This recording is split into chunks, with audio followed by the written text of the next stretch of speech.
a Bíblia.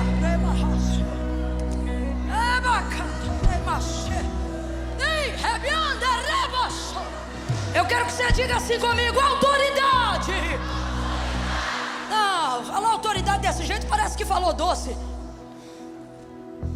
Diga autoridade. Isso, autoridade. Eu estava ali, espírito de oração. Eu dizia: Senhor, me confirma a tua palavra, me confirma o que tu queres fazer nesse momento. E com muita clareza o Espírito Santo disse: autoridade. E eu disse: Senhor. E ele disse: diga ao meu povo que eu estou dando autoridade. Você está desenvolvendo autoridade nesse processo. Você pensa que está fracassando, pensa que está naufragando. Você pensa até que é o seu fim, ou que isso pode vir a ser seu fim. Só que Deus te trouxe hoje aqui para dizer: não, eu estou usando esse processo, porque o que eu vou te dar é... E a autoridade autoridade não é uma coisa que você ganha, a autoridade é uma coisa que você conquista. Você está me ouvindo? Autoridade não é como um dom que você recebe porque pede, não.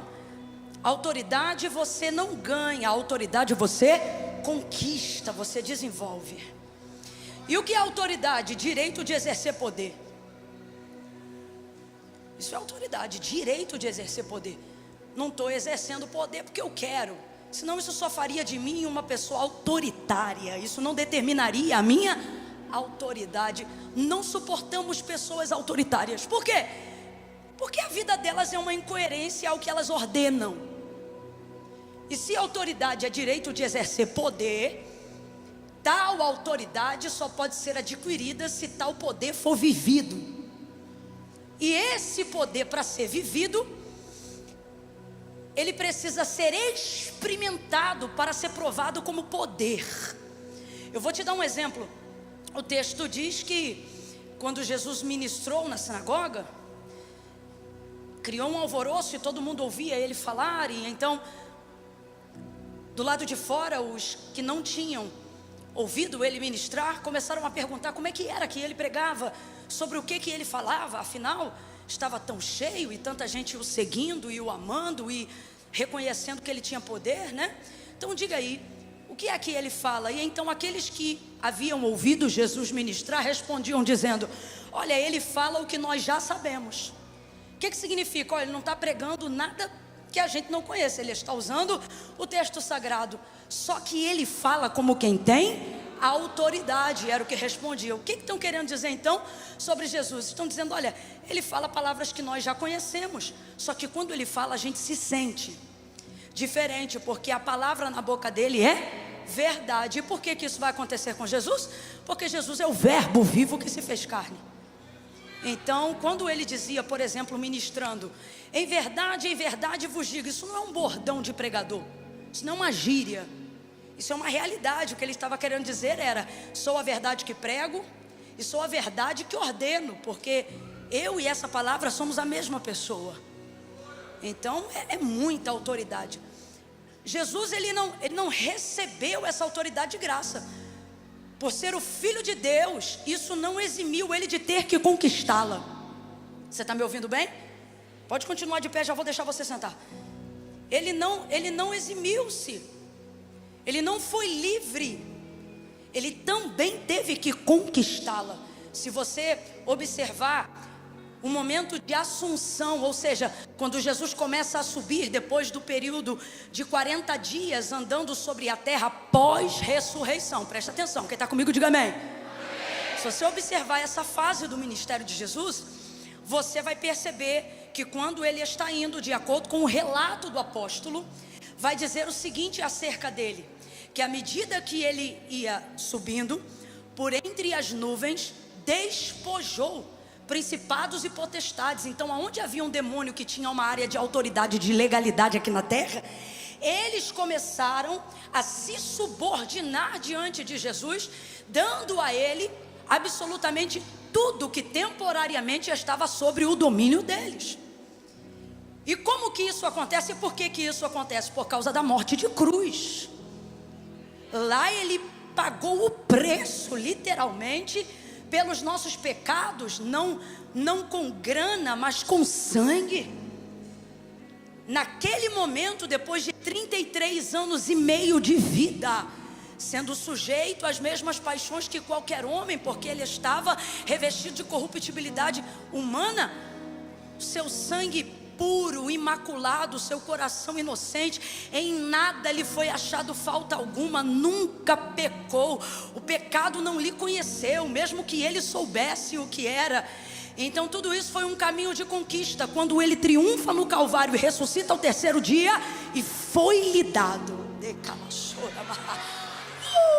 Aí veja, esse dado não é antes disso tudo, esse dado é depois disso tudo. Então foi um processo de conquista. Não foi lhe dado como quem herda, foi lhe dado como quem merece. Não foi lhe dado por nepotismo divino, foi lhe dado porque ele pagou o preço. Não teve por usurpação ser igual a Deus e ser Deus, mas antes, o que diz o apóstolo na carta aos Romanos? Mas antes renunciou qualquer vantagem, renunciou qualquer grandeza de divindade que pudesse colocar ele em um lugar onde fosse fácil conquistar. Não, passou todo o processo, homem de dores, Lucas capítulo de número 4, e foi conduzido pelo Espírito ao deserto. Grita aí para mim, por favor, deserto. Veja, foi conduzido pelo Espírito ao deserto para ser tentado pelo diabo, e depois de 40 dias e 40 noites, não caiu, não pecou, renunciou, sofreu, pagou o preço e foi aprovado, seguiu o ministério santo, puro, limpo, imaculado. Ele não precisava que ninguém desse testemunho dele, porque ele tinha testemunho do próprio Deus, e ele dizia: eu não busco a glória dos homens, eu busco a glória do meu Pai. O que ele está dizendo?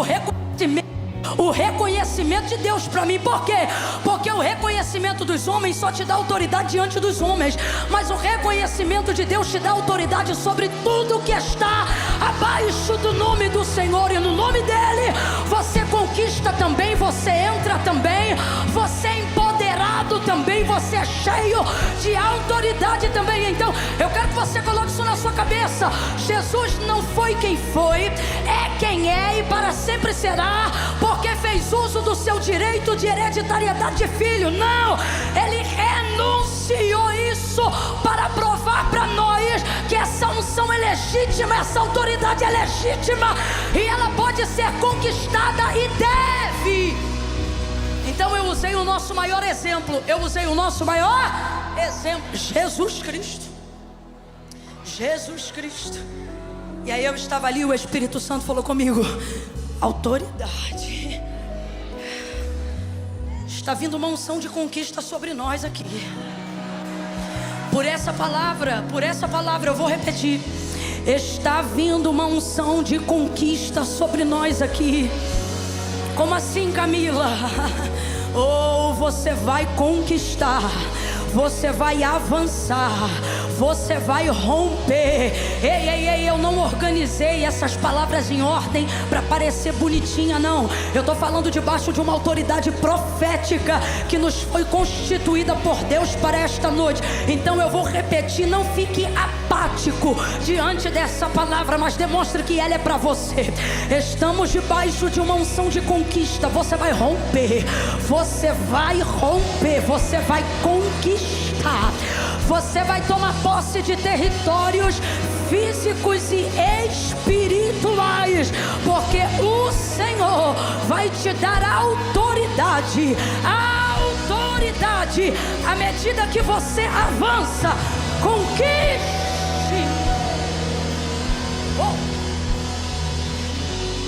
Vou contar de 1 a 3, você vai gritar pro vizinho aí: conquiste. Eu não contei até 3 ainda, e sem ansiedade Jesus te cura. No 3, é 1, é 2, é 3, diga: conquiste. Senta repetindo: autoridade, autoridade, autoridade. Senta, senta. Senta sussurrando, autoridade, autoridade, autoridade, autoridade.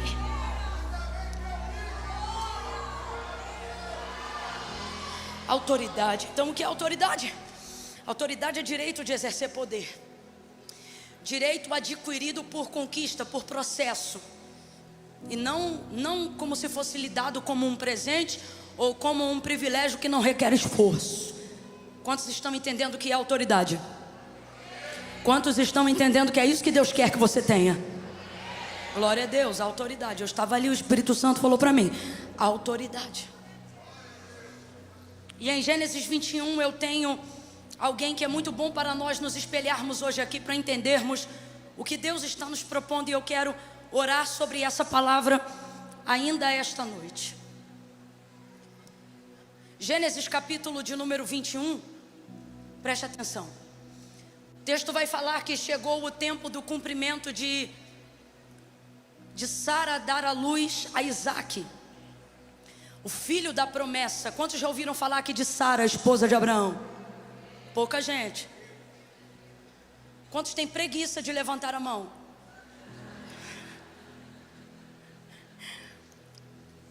Então veja, Sara, esposa de Abraão, recebe uma promessa.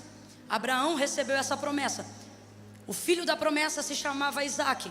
Ele é o filho da aliança. Só que Sara, estéril, 25 anos haviam se passado. E antes de todo esse tempo transcorrer, eles ainda não conheciam Deus assim como nós conhecemos. Eles ainda estavam caminhando com o Senhor. Eles não tinham a oportunidade de ter todo o currículo de Deus em suas mãos. E então Sara teve uma ideia de colocar Agar na cama de Abraão. E ela disse: olha, deita com a minha serva Agar e dela vai nascer o filho da promessa. Rapaz, isso deu uma confusão tão grande que essa confusão existe até hoje entre Palestina e Israel. E tudo isso foi por causa desse dia, dessa ideia que Sara teve, porque o tempo passava, ela não gerava, e ela teve essa ideia, achou que podia dar uma ajuda para Deus e deu tudo errado. Então Agar passa a gerar esse filho, que é Ismael. Qual é o nome do filho de Agar? Qual era o nome do filho da promessa? Isaque. Então Isaque era o filho de Sara, Ismael o filho de Agar, a serva, a egípcia. Desde que isso aconteceu, criou um ambiente familiar desastroso dentro da casa de Sara e de Abraão. E aí a gente vai perceber que os anos se passavam e esse ambiente não mudava. Em Gênesis 21 você vai ver que Sara agora já é uma mulher realizada. Ela está andando pela casa no dia da festa, que ela fez uma festa, um banquete pelo desmame de Isaque, o filho dela. Só que a alegria dela não é completa, porque ela vê o filho da serva, que ela chama de escrava, porque ela está com tanta raiva, o filho da serva zombando do menino dela. E a verdade é que o problema não é esse. O problema é que Agar não desce na goela de Sara desde o dia em que ela passou a gerar. E ela vem trazendo aquele problema já há muitos anos dentro de casa. E aí quando chega nesse dia, a realização dela não é completa, porque a serva está lá junto com o menino, que é o filho que ela falou para a menina lá deitar com o marido dela. Resumo da história: aquele dia vai ter uma confusão e Sara vai dizer: olha, deita fora esta escrava e o filho desta escrava, porque o filho dela não vai herdar com o meu filho Isaque. Aí o coração de Abraão fica pesado e ele pensa: como é que eu vou botar agora fora esse menino? Eu imagino o coração dele pesado dessa maneira, porque por mais que Isaque fosse o filho da promessa, veio de Ismael o primeiro sentimento de paternidade. A primeira pessoa que disse para Abraão pai não foi Isaque, foi Ismael. Então como é que se rompe isso dessa maneira? O coração dele fica muito pesado, e aí a voz de Deus se manifesta a Abraão. E aí o Senhor vai dizer para Abraão: Abraão, não temas fazer o que Sara, tua mulher, te diz, mas em tudo que ela falou, faz. Ou seja, coloca Agar e o menino para fora. E aí o Abraão vai pegar e vai colocar Agar e o filho dele para fora. Vai dar apenas um odre de água e um pouco de pão. E essa mulher vai sair de madrugada naquela mesma noite. Só que ela não foi fugida. A primeira vez que ela fugiu, Deus mandou ela voltar. Só que dessa vez ela está saindo pela porta da frente. Está muito humilhada, mas está saindo pela porta da frente. Dessa vez ela não está fugindo, ela está sendo despedida. Então assim, o cenário parece desastroso, mas na verdade, na condição dela que era uma serva, como você vê, Sara na hora que está com raiva chama ela de escrava. Então na condição dela, a única maneira de se tornar livre não era fugindo, era se de fato ela fosse o quê? Despedida, mandada embora, alforriada. E foi o que ela conseguiu, e conseguiu isso com o seu filho, apesar desse filho ser filho de Abraão, mesmo não sendo reconhecido pela esposa dele, a Sara. Sai essa mulher numa condição, irmãos, precária, numa condição difícil. Todas as vezes que eu passo os olhos rapidamente por cima desse texto, eu lembro dos dias de hoje e eu penso, rapaz, se isso fosse para a vara de família, Abraão rico do jeito que ele era, ele estava no sanhaço. Porque como é que ele despede na condição que ele tinha uma mulher, sem uma carroça, sem um cavalo, sem um servo, sem um nada, dá para ela só um pouco de água, um pedaço de pão e manda ele embora. E vai-se embora. Então essa mulher sai no meio da noite, sozinha, no meio de um breu e começa a caminhar sem direção. Na verdade, Agar está vivendo o maior momento de libertação da sua vida, porque aparentemente quando ela sabia para onde ia e podia ir para qualquer lugar, a verdade é que no final ela nunca estava indo para lugar nenhum. Ela estava sempre sendo obrigada a acompanhar alguém, porque ela era uma escrava e estava presa à família de Abraão. Agora hoje, nesse dia que ela vai embora, ela está no pior cenário por um lado, mas no melhor cenário por outro. Você tem que entender que existem coisas das quais Deus permite que sejam usadas contra nós, e aparentemente por um momento parece que aquele é o pior cenário da nossa vida, mas é a única maneira de Deus promover a liberdade que de outra forma jamais seria conquistada. Se isso não acontecesse com Agar, ela ia ser rica, mas ainda ia ser escrava. Ela ia ter empregada, mas ainda ia ser escrava. Ela ia estar morando numa tenda maravilhosa, mas ainda ia ser escrava. Então não era o que ela tinha, era quem ela era. E ela nunca podia ser, mesmo que tivesse tudo que a casa de Abraão pudesse dar para ela. E por que não podia? Porque nada do que ela tivesse mudaria uma condição. Qual? Para sempre ela seria escrava. Só que neste dia ela sai sem nada, mas sai com tudo. Eu não sei para quem, mas talvez você esteja num cenário hoje aonde você diz: Camila, autoridade para quem? Eu não tenho nada. E Deus está dizendo: você não tem autoridade sobre o que você tem, se primeiro não tiver autoridade sobre quem você é. Você primeiro precisa ser livre. A autoridade emprestada não é autoridade, é concessão. Livre, sai ela com esse menino, vai andando errante pelo caminho. Por quê? Porque aparentemente ela não tem direção, ela não sabe para onde vai. E às vezes quando não sabemos para onde nós estamos indo, de tão desprovido de recursos e até mesmo, por que não dizer, de emoções saudáveis, às vezes é um momento que nós estamos mais leves para sermos conduzidos pela mão de Deus. Você sabia disso? Porque você não está pondo nada à prova. A direção que Deus te der, você vai aceitar. Você não sabe para onde vai? O que Deus mandar você fazer, você faz. Por quê? Tu não tem mais nada a perder. E aí você fica leve, fica um instrumento leve e de fácil manuseio na mão de Deus. Para onde o vento de Deus te soprar, você vai.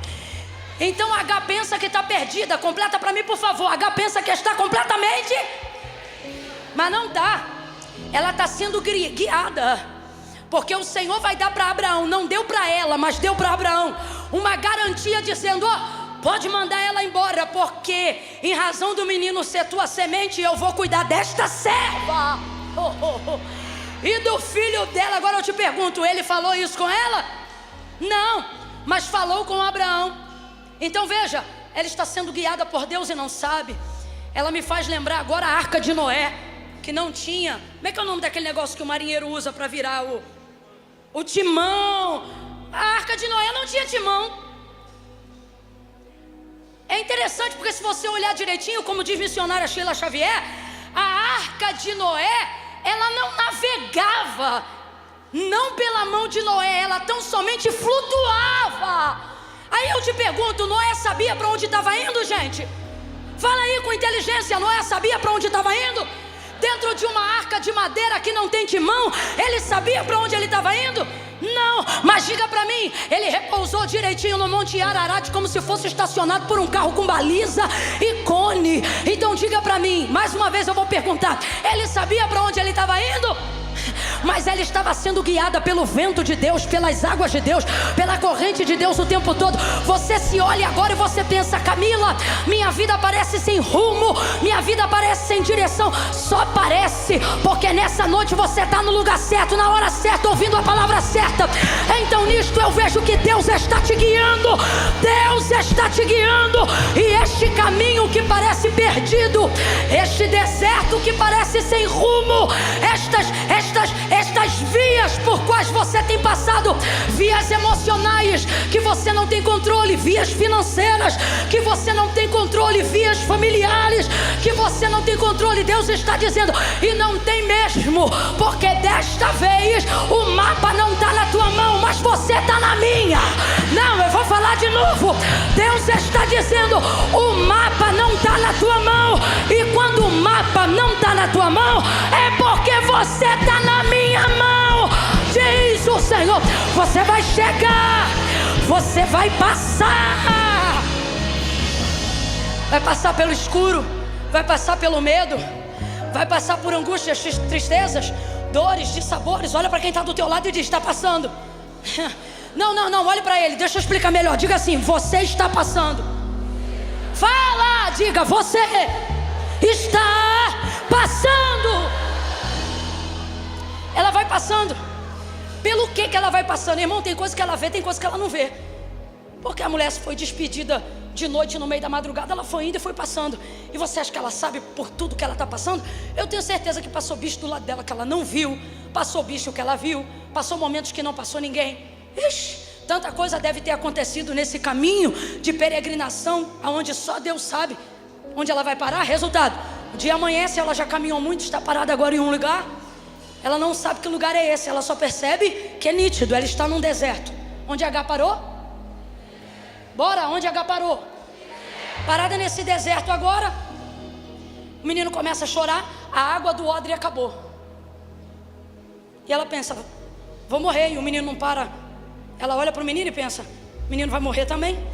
Para que eu não veja o menino morrer, escute, para que eu não veja o menino morrer,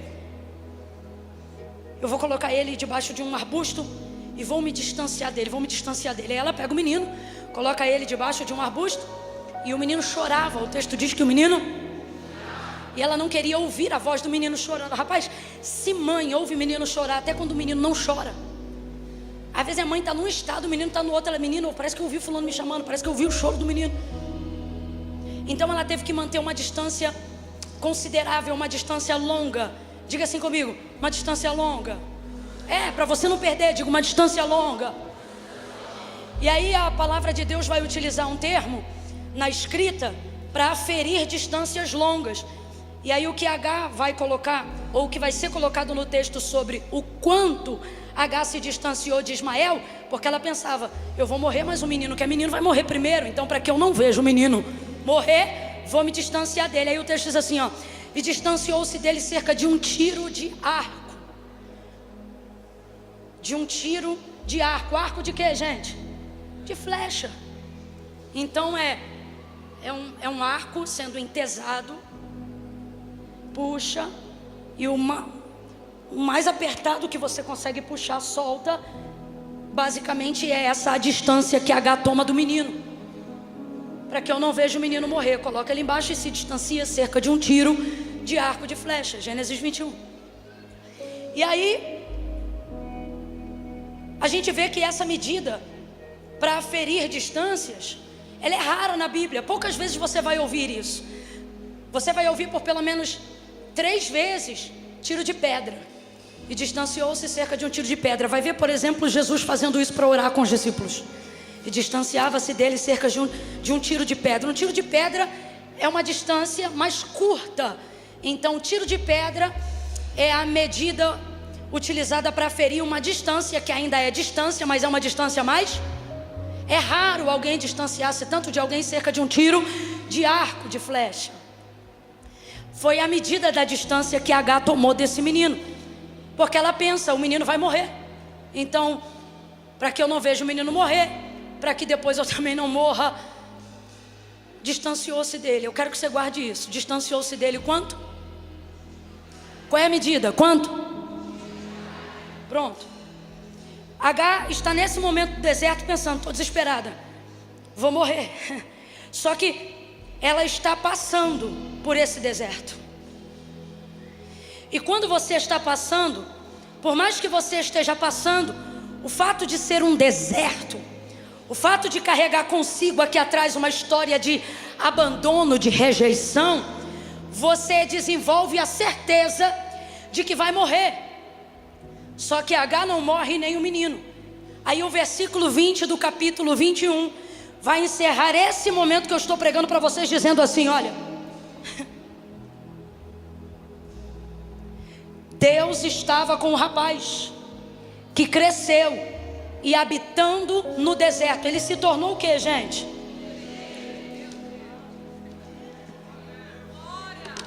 Então preste atenção, eu encerro aqui para a gente orar.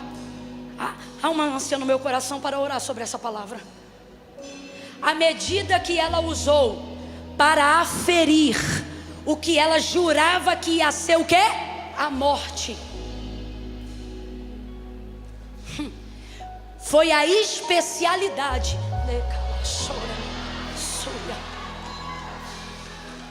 Eu quero que você diga isso comigo agora. Diga especialidade. Agora você vai ministrar sobre você mesmo. Diga especialista. Profetize essa palavra. Diga eu não vou morrer. Diga eu não vou morrer. Eu vou me tornar especialista na área que foi medida para me matar. Diga de novo, eu não vou morrer. Eu estou te dando uma chance de saltar uma cova hoje, pelo poder da palavra. Então quando eu te pedir para repetir, não fique pensando, repita. Abra a boca e diga, eu não vou morrer. Diga, eu não vou morrer. Eu vou me tornar especialista daquilo que queria me matar. Quando a depressão não te mata, Deus usa você para matar a depressão na vida das pessoas. Quando doenças em estágio terminal não mata você, Deus usa você para animar quem estava na beira de um abismo. Quando a traição que tentou acabar com teu casamento, ela não acaba com você, Deus te usa para acabar com o divórcio em casamentos que estavam prestes a se deteriorar. Deus está dizendo, ei, se você está aqui é porque ainda não morreu. E se você não morreu, é porque ainda dá para você superar. Quem tem ouvidos, ouça o que o Espírito diz a esta igreja nesta noite.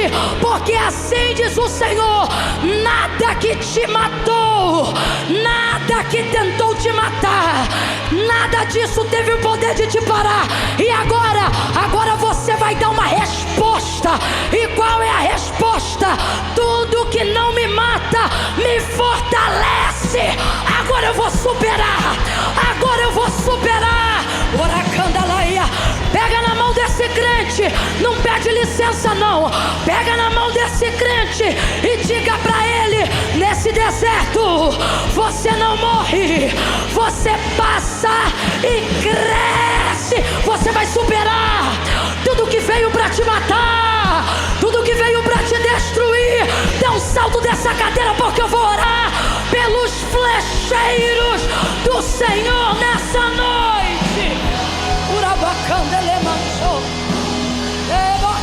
Dá teu grito de vitória. Oh glória, eu estou vivo. Veja, me ouça com atenção para que possamos orar debaixo dessa palavra. Me ouça.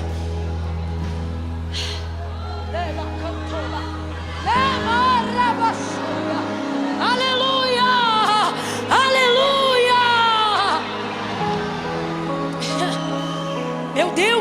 Meu Deus. Por que João diz que Jesus, no Apocalipse, naquela visão, na revelação, João diz que ele tem a chave do inferno e da morte. Porque você só tem autoridade. Escute isso. Eu tenho que falar isso que é para você entender como é que você tem que entrar nesse fevereiro. Presta atenção. Você lembra que eu disse? A autoridade é dada ou conquistada? Bora! É dada ou conquistada? Estufa esse peito, vai pra cima! A autoridade não é dada, a autoridade é conquistada, adquirida, tomada. O reino do céu não é dado. O reino do céu não é dado. Jesus disse no dia que João Batista morreu: o reino do céu é tomado. E é tomado como? Bora! Esse comportamento de culto via osmose me irrita. Por isso que entra, sai e não muda nada. Porque tá tudo aqui, mas você não pega, você não toma. Tem que ir pra cima. Ei, pra cima.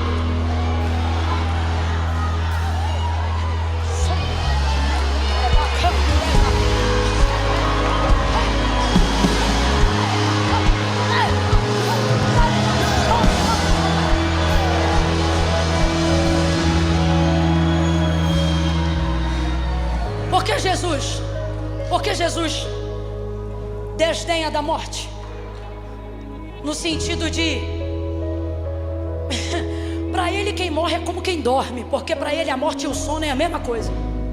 Quem está me ouvindo aí, diga amém. O que dá a ele autoridade para esse comportamento? Ora, era sexta-feira e nesse dia ele morreu. Quem lembra aí que Jesus morreu? Lembra não? Morreu mesmo. Morreu. Sexta-feira Jesus morreu. Sábado, morto. Domingo de manhã bem cedinho,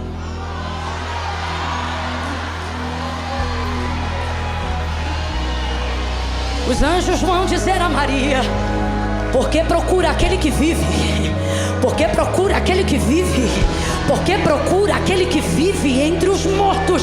Ele não está aqui, Maria, ele não está aqui, porque ele já ressuscitou. Porque Jesus tem autoridade sobre a morte. Não é porque ele passou, não é porque a morte, isso aqui vai ficar maravilhoso porque vai dar para ser compreendido perfeitamente. Não foi a morte que passou por ele, foi ele que passou por ela. Camila, faz diferença? Faz diferença. Sabe isso que você está passando? Essa depressão que você está passando, essa dificuldade financeira que você está passando, essa crise conjugal que você está passando, essa frieza espiritual que você está passando, essa tentação que você está... Eis aí a grande questão. Você está... O que isso significa? Imagine aqui agora todo esse território a percorrer. Se eu ficar parada, é Ele que passa por mim. Mas se eu atravessar e não parar de caminhar, sou eu que estou passando por Ele. E no mundo espiritual eu estou dizendo: você não passa por mim, sou eu que passo por você. E enquanto eu passo, eu sinto frio, fome, sede, calor, mas sou eu que estou passando. Enquanto eu passo, eu sou moído, envergonhado, humilhado, mas sou eu que estou passando. Jesus na sexta-feira é moído, cuspido, caluniado, mas é Ele que está passando. No sábado, há trevas sobre a terra, os discípulos estão com medo e Ele está passando. Ele está passando. Ele está entendendo? Pare de achar que esse deserto vai te matar. Deus está dizendo: Ele não passa por você, é você que passa por Ele. Passa por Ele, passa por Ele. Atravessa esse câncer, atravessa essa quimioterapia, atravessa esse abandono, atravessa esse abuso, atravessa essa violência sexual. Ela não passou por mim, eu vou passar por ela. Eu vou ser mãe independente dela, eu vou ser esposa independente dela. Eu vou mostrar mostrar que ela não passou por mim. Fui eu que passei, eu atravessei e me tornei. Meu Deus, que autoridade está descendo aqui. Eu me tornei.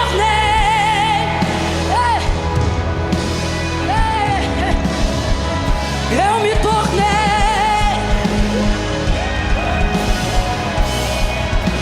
Escute, escute. Escute. Na casa de Abraão, é o filho bastardo, por mais que seja filho. Na casa de Abraão, é a escrava, por mais que more numa excelente tenda. No deserto não tem tenda, mas também não tem chacota. Em Berseba, o texto não diz o que eles têm. Em Berseba, o texto diz quem eles se tornaram. Ela se torna livre e ele se torna especialista naquilo que foi utilizado para aferir a medida da sua morte. Você tem que atravessar isso. Lembre comigo agora, lembre comigo agora. Mar Vermelho. Por que clamas a mim, Moisés? Diga ao povo que vamos trocar marcha por atravesse? Só para a gente entender esse momento. Diga ao povo que isso significa que o povo vai passar pelo meio do. Aí abre o mar e o povo começa a passar. Quando o último hebreu aponta do outro lado, o que vai acontecer com o mar? Mas quem vai estar passando? Os egípcios, Faraó, seus carros, cavalos e cavaleiros perseguindo o povo de Deus. O povo de Deus passa pelo mar, mas o mar passa pelos egípcios. Quando eles entram, o mar se fecha. Deus está dizendo, você não está entendendo não? Que eu estou abrindo o caminho no meio dessa luta. Você não recebe a autoridade pelo que passa por você, pelo que se passou. Eu já passei por isso. Passou por isso e fez o que com isso? Guarda uma mágoa. Então foi isso que passou por você. Isso aí eu já passei por isso também, Camila. Passou por isso? E o que você fez em cima disso? Isso aí é um trauma que eu tenho até hoje. Então foi isso que passou por você. Agora,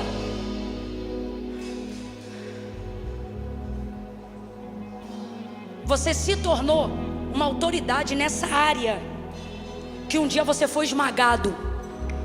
Pobre de maré desci, família desacreditada, hoje é um empresário.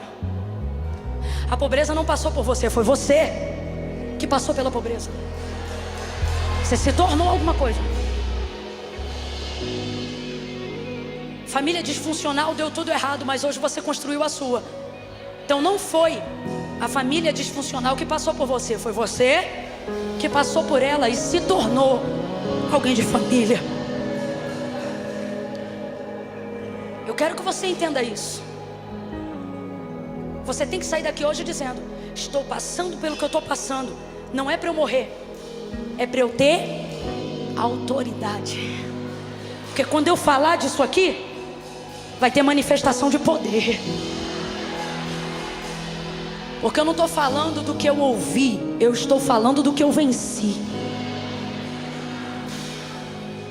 Eu quero orar por você que está passando por uma situação que até o dia de hoje você pensou: eu não vou aguentar. Só que Deus te trouxe hoje aqui para dizer: você vai passar. E o que era usado para medir sua morte vai se tornar a sua área de especialização, de sucesso, de triunfo. Se tem alguém aqui assim, levante a mão agora. Mão direita para o céu. Mão direita para o céu. Mão direita para o céu. Você vai fechar os olhos e vai abrir a boca. Não vai olhar nem para a direita nem para a esquerda. Fecha os olhos, abre a boca. E você vai começar a rogar ao Senhor: Senhor, a área da minha vida que está me esmagando, que está difícil, é essa, é a finança, ou é a família, ou é a vida espiritual. Escolha uma coisa. Eu estou te dando uma direção. Receba a autoridade em cada área, uma de cada vez. Escolha uma área para conquistar agora. Agora, vai. Se é maternidade, diga: Senhor, eu preciso conquistar meu filho. Se é na empresa e nos negócios, Senhor, eu preciso conquistar autoridade financeira, empresarial. Me dá governo na área dos negócios. Se é espiritual, Senhor, eu preciso vencer minhas batalhas espirituais, minhas batalhas. Apresente uma coisa. Eu estou dando aqui opções, mas eu quero que você pegue aquela que está te desafiando, a que faz você pensar em desistir. Coloque ela agora em oração. Vamos embora, não abaixe essa mão não. Não abaixe essa mão não. Não abaixe essa mão não.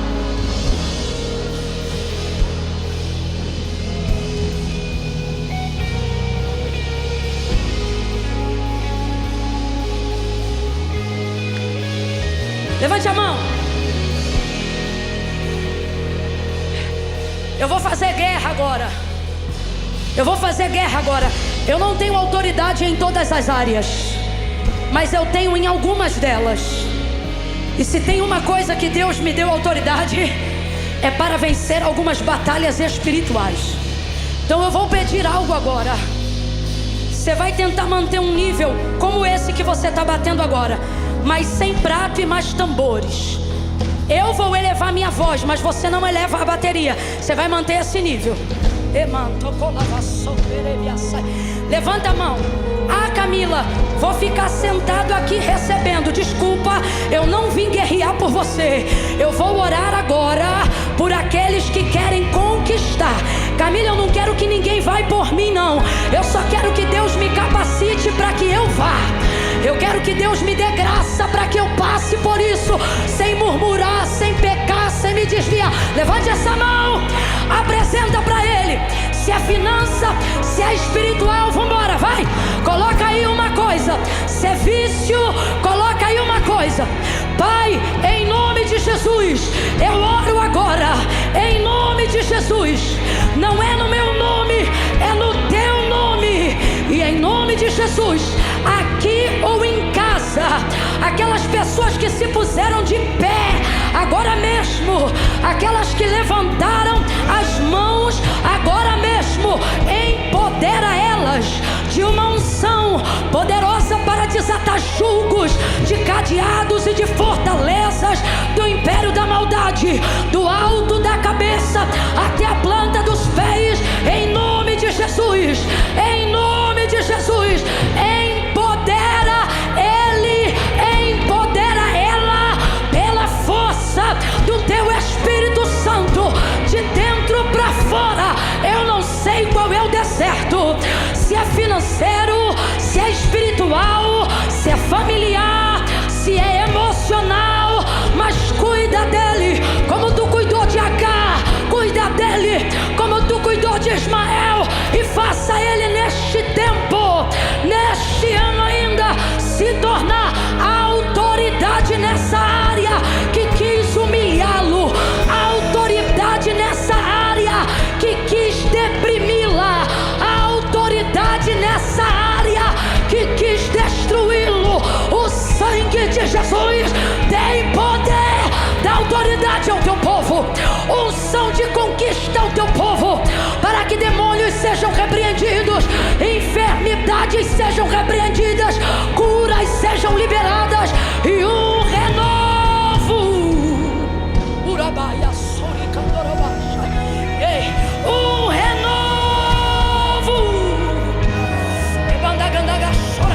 Renovo espiritual.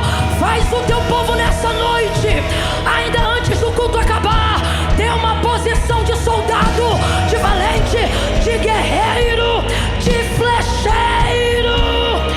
Gente que acerta o alvo, gente que não desiste, gente que não morre, gente que se torna autoridade contra tudo que o queria matar. Essa é a nossa oração em